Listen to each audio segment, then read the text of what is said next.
Nessa terça-feira, 7 de abril, o presidente dos Estados Unidos, Donald Trump, apareceu na Truth Social com o seguinte post: Uma civilização inteira morrerá essa noite, para nunca mais ser trazida de volta. Eu não quero que isso aconteça, mas provavelmente acontecerá. Galera, quando eu li isso, já tinha uma horda de gente nas redes falando de bomba nuclear, início do apocalipse, fim dos tempos, todo aquele papinho destrutivo que deixa o cara maluco. E olha, na real mesmo, eu li isso um pouco depois de ter saído, e lendo um negócio desses dá medo mesmo, não vou mentir. Na hora eu fiquei nervoso, me deu uma ansiedadezinha ali, fiquei pensando, porra, parece sério isso aqui, não sei, não parece brincadeira. Eu acho que a maioria das pessoas aqui que deve ter lido ou viu algo sobre esse post aqui deve ter passado o dia inteiro na expectativa ali, tipo, pô, esperando a hora ali a horinha ali pra ver no que ia dar essa merda aí. Só que, poucas horas antes da hora H, o Trump me aparece com um novo post lá na rede social dele. Um acordo de cessar-fogo de 2 semanas entre os Estados Unidos e o Irã, com garantia total de segurança e a reabertura do Estreito de Hormuz para os barquinhos passar lá. Aí na hora, eu vou ser sincero, eu fiquei meio confuso com isso aqui. Por quê? Eu fico acompanhando algumas páginas de algumas pessoas que fazem esse monitoramento dessas guerras, que é um pessoal que trabalha com isso, são repórteres, blogueiros, eles ficam acompanhando tudo, assim, eles têm métodos lá através de Telegram, coisas onde o pessoal posta quase que ao vivo, assim, pô, caiu um míssil no lugar X, alguém lá que tem uma gravação, ou print, foto, já bota no grupo de Telegram lá e esse pessoal meio que sempre tá em cima ali, olhando, esperando essas informações. E minutos depois do anúncio do Trump, de ter saído ali nas redes, que o pessoal já tava repostando, né, que ele tinha anunciado esse cessar-fogo, já tinha algumas informações lá do exército israelense reportando uma onda massiva de mísseis disparado do Irã contra todo o território israelense. Ou seja, tipo, o que tá mais ou menos aqui acontecendo? O Trump apareceu anunciando paz, só que lá na região lá, o pau continuou torando. O pessoal continuou descendo cacete lá, não teve choro não. E aí que eu quero explicar o porquê do título desse vídeo, por que eu botei que o Irã ganhou dos Estados Unidos.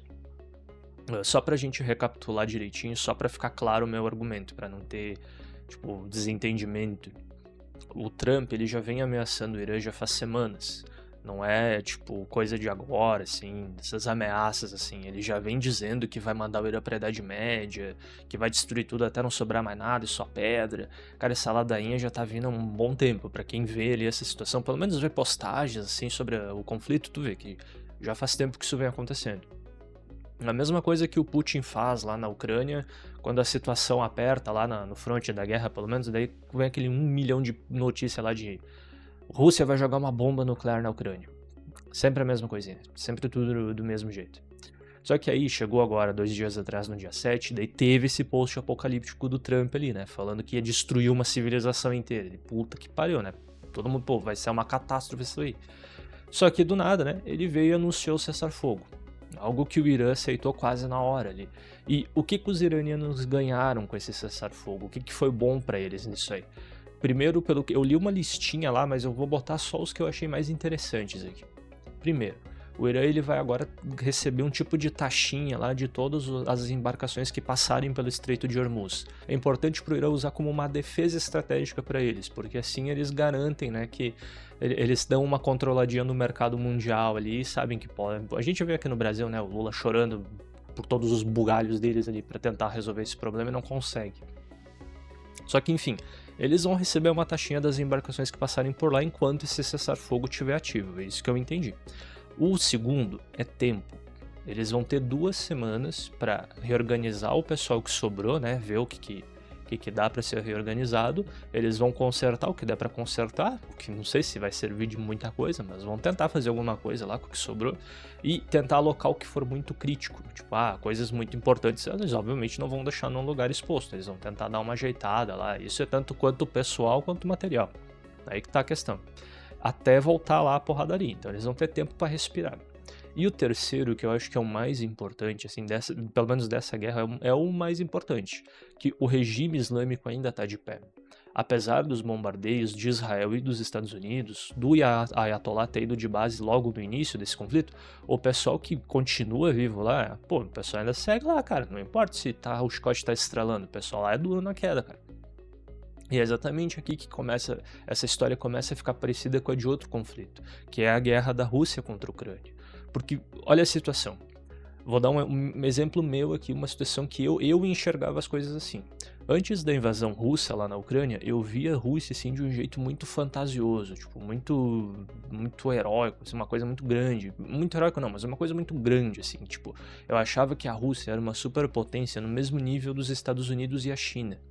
Mas por que eu achava isso? Porque aqui no Brasil, pelo menos, dependendo do período e o momento, tem 1 milhão de propaganda pró-Rússia que ficam enaltecendo a Rússia, infectando o Brasil inteiro com aquelas coisas de tanque, aquelas linhas de tanques infinitas, aquele exército gigantesco. Aí tem os dildos nucleares lá, aquela coisa assim gigantesca, poderosíssima. E pô, quando tu não pesquisa mais nada, tu é meio desentendido da coisa. Tipo, aqui eu engoli aquelas propagandas e acreditava em tudo. Meu Deus, nossa, parecia que a Rússia era uma coisa de monumental, assim. Não que não seja de território, em alguns aspectos ela é assim, mas o problema é que quando começou a guerra lá na Ucrânia, a ficha disso tudo foi caindo com o tempo.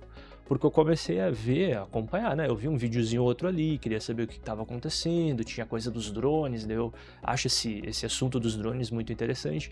E aí eu ficava, nossa, meu Deus, que louco isso, os drones, coisa e tal. E aí que eu fui meio que me questionando. Como que a Rússia podia ser tão poderosa e tão magnífica daquele jeito que eu via, só que ao mesmo tempo ela estava tendo uma dificuldade para derrotar um país lá que eu nem sabia que a Ucrânia existia, eu não tinha estudado muito isso até então. E acredito que a maior parte das pessoas aqui no Brasil nem sequer nunca ouviu falar de Ucrânia antes da guerra. E aí que tá o ponto. Atualmente, apesar do desgaste russo, quem vê os vídeos aí, que são muitos mortos russos lá, é um conflito que, meu Deus, é muita gente morrendo pra drone, cara, é muita gente morrendo. Só que mesmo assim, o que fica ali de lição é, os russos não vão desistir ou recuar desse conflito. Pra eles não vai ter, tipo, valia desistir disso. Por que não vale a pena para os russos desistir disso? É muito simples, porque no caso da Rússia, se eles desistissem, seria admitir para o mundo que essa potência, superpotência militar e coisa e tal, com seus dildos gigantes lá, não conseguiram derrotar nem a Ucrânia. Entende? Tipo, isso é feio demais, porque eles construíram essa imagem ao redor disso. Eu acho que todo mundo a Rússia é vista assim, tipo, os comentários são assim, né? O pessoal pensa na Rússia aquelas situações extremas, o pessoal comendo blocos de gelo inteiro porque são russos, é isso aí. E aí que tá, quando eles construíram essa fama de poderio militar, de força bruta, fica meio feio quando tu não demonstra isso na prática. Pelo menos pra mim fica feio, tipo, a opinião das pessoas é assim, cara, tu olha pra isso, tu compara, tu faz comparação, não sei, não me parece tão grandioso quanto eu achava que era. E agora vem um paralelo com os Estados Unidos que eu quero fazer dessa situação com os Estados Unidos. Porque veja bem, quem que são os Estados Unidos? É a só maior potência do planeta. Eles só têm o maior orçamento militar da história da humanidade. E mesmo assim, eles estão com uma dificuldade gigantesca para derrubar o regime islâmico iraniano. Que, bom, ali no início estava todo mundo falando que o bagulho ia cair em poucos dias, né? Porque a gente viu, quem viu as notícias sobre, mataram o Ayatollah, mataram um monte de gente da guarda revolucionária, que era generais, pessoal de elite. E aí já tinha toda aquela situação de Israel ter atacado as usinas nucleares iranianas um tempo depois.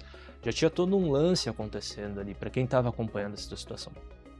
Só que o meu argumento aqui, tipo, justamente por causa dessa dificuldade que os Estados Unidos está tendo em derrubar ali o pessoal dos cabeça de touca, o pessoal de esquerda do Brasil e no mundo, né, no mundo inteiro, eles vão usar toda essa dificuldade como argumento para dizer que o Irã está vencendo os Estados Unidos. E mesmo depois do fim da guerra, isso vai continuar sendo usado e especulado como uma argumentação para dizer, veja, o Irã venceu, não sei o que, e isso meio que vai dar uma manchada na reputação ali do pessoal dos Estados Unidos. Pra Israel o pessoal já tá ferrado, né? Até aqui no Brasil o antissemitismo já tá aumentando, cara. Até já teve o caso lá da barzinha, da plaquinha do bar lá, que não estavam querendo israelenses e estadunidenses lá. Não sei se estava escrito assim, mas o pessoal sabe como é que é. Aí tu pensa, vamos voltar aqui pro conflito. Os estragos que Israel e os Estados Unidos causaram no Irã já fizeram mais ou menos o país voltar umas 2 décadas economicamente. Para eles recuperar isso, vai levar muito mais tempo, né? Porque a guerra ainda não acabou e como não acabou, dependendo como acabar, esse estrago vai ser muito maior. Não tem nem como prever, tipo, onde que vai terminar isso aí. E se os Estados Unidos e Israel pararem esses ataques, ou eles desistirem antes da mudança de regime que seja mais a favor dos Estados Unidos e Israel, vai ser a mesma experiência que eles tiveram no Iraque, onde eles entraram lá naquela guerra, destruíram tudo que puderam e saíram deixando um monte de armas para trás. Armas que depois virou brinquedo para os terroristas postar videozinho lá no Kauai lá. E nesse momento, tipo agora mesmo, já tá tendo um monte de propagandinha nesses canalzinho midiático vendendo justamente essa narrativa e essa historinha da vitória iraniana contra os Estados Unidos e Israel como se fosse aquela historinha do Davi contra Golias, né? Tipo, o pequenininho derrotando os gigantes. Apesar de que na prática não é uma vitória, mas é esse o ponto, né? Como isso está sendo já explorado, né? Pelo menos em propaganda, isso dá dinheiro, cara. Propaganda dá dinheiro. Se o pessoal acreditar demais, pode ser ruim para os Estados Unidos. Pode ser ruim até para o próprio pessoal que vai para a guerra. E o pior de tudo isso, lá para quem vê, tipo, a base de apoio ali do Trump, não o pessoal, né, que é mais sedento, assim, pelos ovos do Trump, mas o pessoal, assim, mais racional ali, que pensa um pouquinho, que dá uma analisada na coisa e tal, eles já veio com os memes lá, já começa a renascer os memes lá, que o Trump sempre pula fora, porque ele tem esse comportamentozinho, o pessoal já começou a analisar, porque ele vem, ele vai lá, ameaça, aí ele força aquela situaçãozinha lá, daí no final ele arrega. Ele fica mansinho, fica pianinho, diz, não vou, cansei, não posso. Enfim, no fim, tudo isso aí fica meio estranho, tipo, toda essa situação ela fica feia, tanto pro pessoal que apoia ele, tanto pro pessoal que vai explorar isso para usar contra ele. Porque pensa assim, eles são a maior potência do planeta, com o maior gasto militar entre todas as nações, e tem a ajuda de Israel, que é uma fábrica de guerra a céu aberto. Então, mesmo assim, eles ainda estão com muita dificuldade nessa guerra. Isso é feio, isso fica meio feio. E quem vê lá nas redes sociais do Trump, ele fica falando isso, que a gente já ganhou a guerra, já tá tudo pronto, já tá tudo feito, a gente já atingiu nossos objetivos militares, não sei o que lá. Cara, eu não sei não. Quem olha pra isso, não sei se é eu ou se outras pessoas concordam, mas eu não sou especialista em nada, eu só tô acompanhando isso de fora como um cidadão.